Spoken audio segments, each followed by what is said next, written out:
The map was wrong, and the food was getting cold. Where the hell is this place? I said over the noise of the podcast playing through my car's speakers. There was no moon tonight, or if there was, I couldn't see it through the thick cloud cover. I was going barely 30 miles an hour on the 50-mile-an-hour road. Luckily, there were no headlights in either direction. Although, at the moment, as I looked in every direction out of my Nissan Versa's windows, I kind of wanted the familiar splash of headlights coming over a distant hill. There were little groups of trees here and there on the sides of the rural road. Copses, they were called. A copse of trees. But that word always made me think of corpses. A corpse in the trees.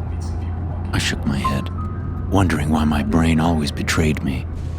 Alone at night on a rural road with not a soul around? Let's think about dead bodies in the trees. God forbid we think about a Will Ferrell movie, or that time I made my cousin Sidney laugh so hard he peed his pants in the middle of a restaurant. Of course, it didn't help that I was listening to a horror podcast. I consider myself a pretty capable guy, but you encounter some strange people when you deliver food for a living. There's something about people being at home that brings out their weirdness, like they're no longer trying to hide their oddities as they do in public. They're comfortable at home. And when strange people are comfortable, they do strange things. Screw it, I said, pulling over onto what little shoulder there was.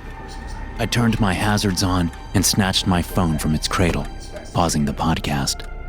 The smell of the Chinese food on the seat next to me was making my stomach growl.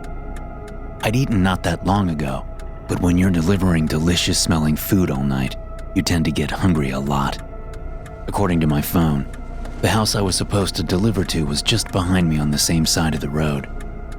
There was nothing but darkness there, as far as I could tell. I checked my mirrors while taking off my seatbelt, and then I opened the driver's side door, stepping out of the car with my phone. I left the door open and the car running. I just wanted to see if I could spot a house nearby. Moving to the back of my Versa, I peered into the darkness bordering the road. I saw nothing but the dark shapes of trees in the middle of a field.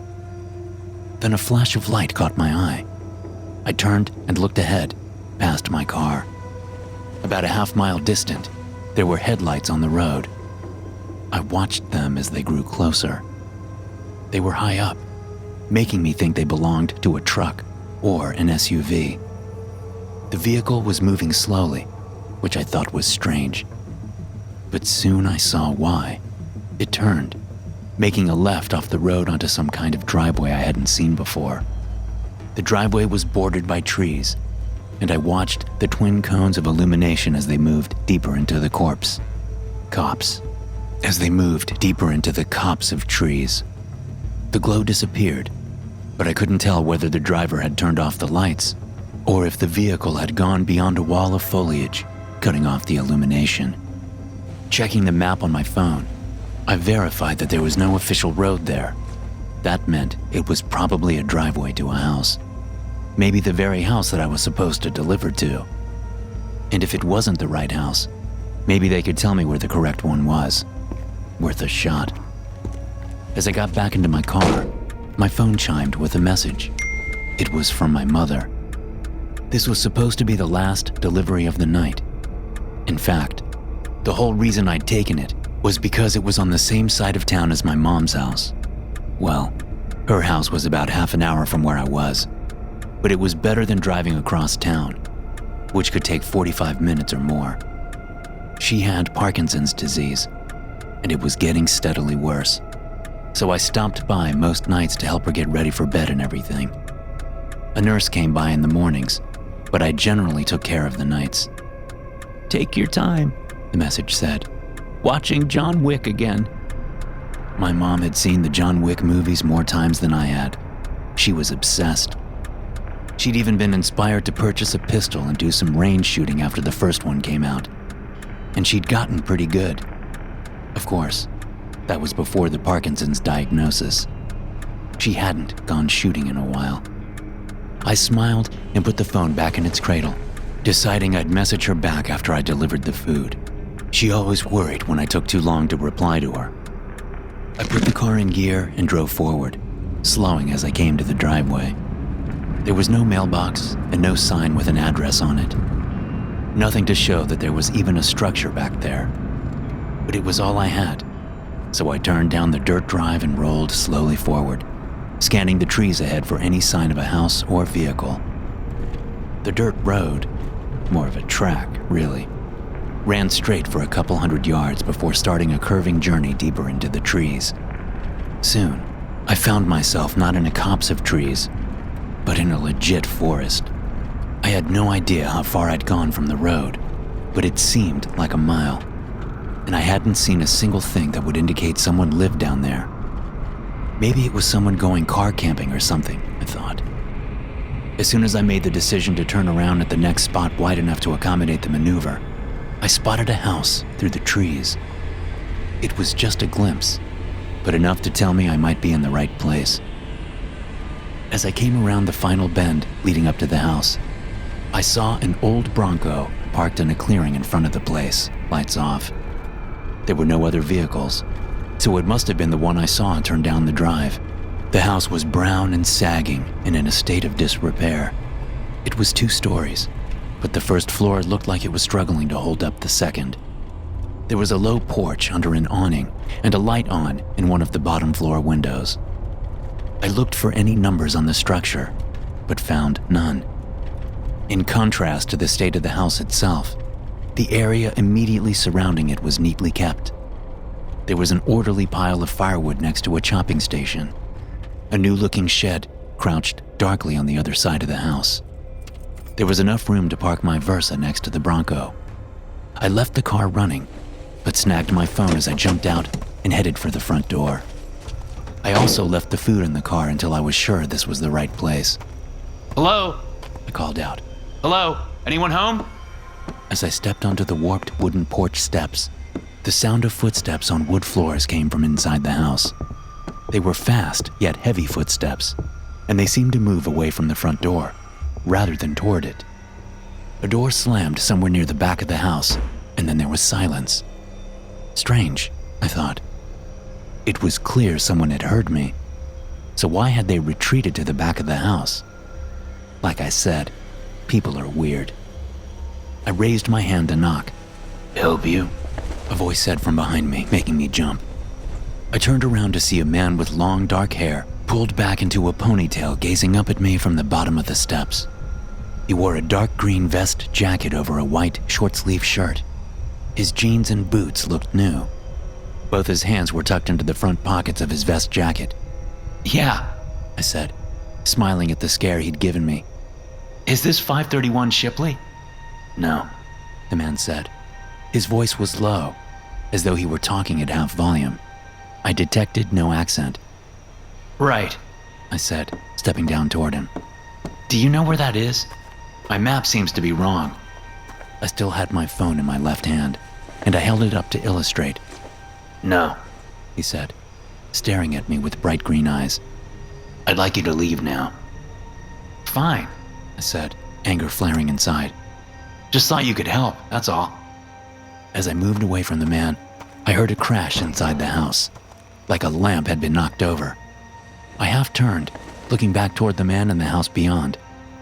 The noise had drawn his attention as well, but his head turned slowly back toward me. We looked at each other for a long moment. Something shady was going on here, but it wasn't really my business. Family drama, maybe. Thanks anyway, I said sarcastically, stepping up to my driver's side door.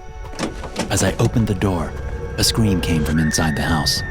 A woman's scream, filled with terror and pain. I froze, the man still looking at me, but his blank expression morphed into a look of dark determination. He stepped toward my car, pulling both hands out of his vest pockets. His left hand was empty, but in his right hand, he held a knife. The blade was long enough that I figured he probably had a hole in his right pocket. As I threw myself into the car, I tossed my phone onto the front seat next to the bag of Chinese food, just wanting to free my hand. I slammed the door while simultaneously putting the car in reverse. Then I looked up to find the man gone. I hesitated for a moment before taking my foot off the brake and putting it on the gas. The front side of my car shifted toward the ground as the sound of rushing air came to my ears. Shit! I said, realizing that the man had simply dropped down next to my car and pierced the tire with his knife. I hit the gas and twisted the wheel, reversing out of the spot. I had to fight the steering wheel, thanks to the rapidly deflating front tire. As I whipped the front of the car around to face back down the driveway, I spotted movement in my right side mirror. The man appeared, jamming the knife into the back tire on that side. I pulled the shifter into drive and hit the gas. The car lurched forward, but I knew I wouldn't get far. Still, it would get me out to the road at least. I could drive it faster than the man could run, I knew that. Rounding the curve away from the house, I put the gas pedal down as far as I dared, my pulse hammering in my head. The steering wheel jiggled violently, wanting to pull me to the right and off the dirt road. I glanced in the rearview mirror, only to see dark trees and empty road. Gripping the steering wheel in my left hand, I took my right hand off and reached down for my phone. As I grabbed it and straightened back up, blinding lights bounced off my rearview mirror and into my eyes. The Bronco. I jammed the gas pedal to the floor while navigating to the phone app. I pressed 9 and 1 just before the Bronco slammed into the back of my Versa. The impact wrenched the wheel from my hand and my car went off the road, crashing into a tree. I rocked forward since I had no seatbelt on, slamming the bridge of my nose into the top of the steering wheel. Searing pain flashed in my head. Somewhere between getting rear-ended and hitting the tree, I dropped my phone. The Chinese food had broken out of the bag and was all over the footwell. Instinct kicked in, and I scrambled out of the car, falling down as I tried to run. The blow to the head had messed up my equilibrium. My vision swam. As I lurched to my feet again, I glanced over my shoulder to see that the driver's door of the Bronco was open. There was no sign of the man. I ran away from the crash site and into the woods. I made it no more than 5 steps when the man appeared from behind a tree right in front of me. He was grinning, revealing widely spaced teeth clamped on a busy tongue. His hands came up to my throat. I swung at him, cracking him on the side of the head and eliciting a pained grunt.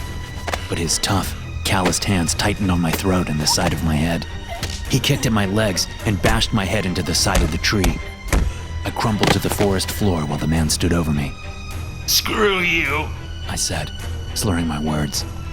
He stepped forward and slammed his foot into my face. I was lying on my back in my mother's spare room, the door open, when she called my name. Kurt? Kurt, can you help me? Her voice wavered. Sometimes she had trouble talking. It never used to be like that.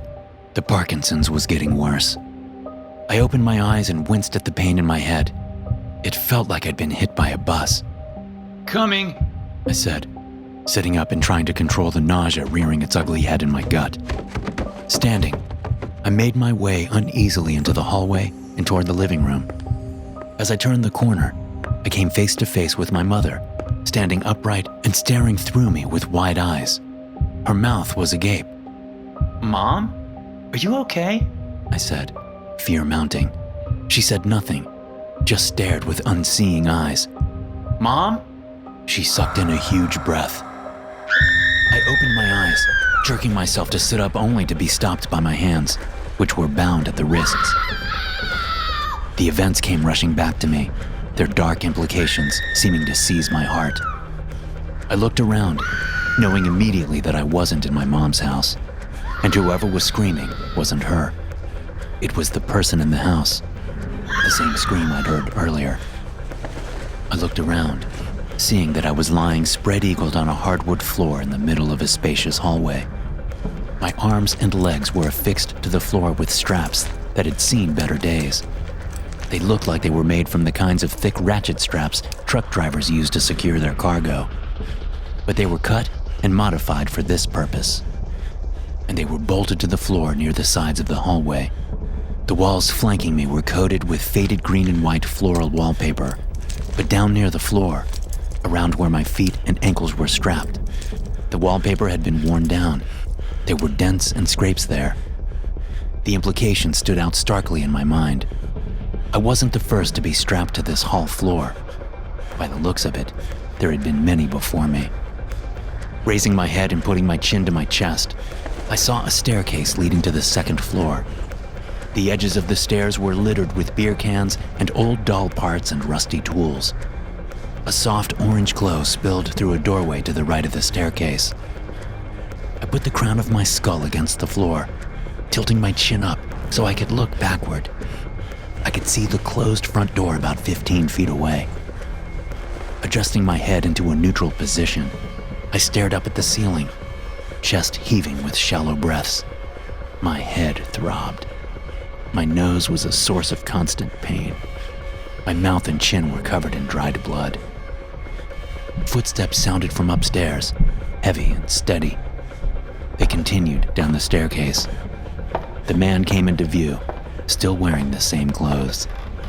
But now his long hair was hanging free, cascading down his shoulders. He carried a white 5-gallon bucket in one latex-gloved hand. Its lip and upper edges were stained with dark liquid. I didn't want to believe it was blood, but I knew better. The man set the bucket down at the foot of the stairs and walked directly toward me, staring down with cruel, hooded eyes. He stepped on my left thigh and then my upper chest as he walked down the hallway, like I wasn't even there. Then he turned around and came back. His foot came down toward my face, prompting me to turn my head at the last moment. As he put his weight on my head, his boot dug my right ear into my skull. Then his other foot came down on my crotch.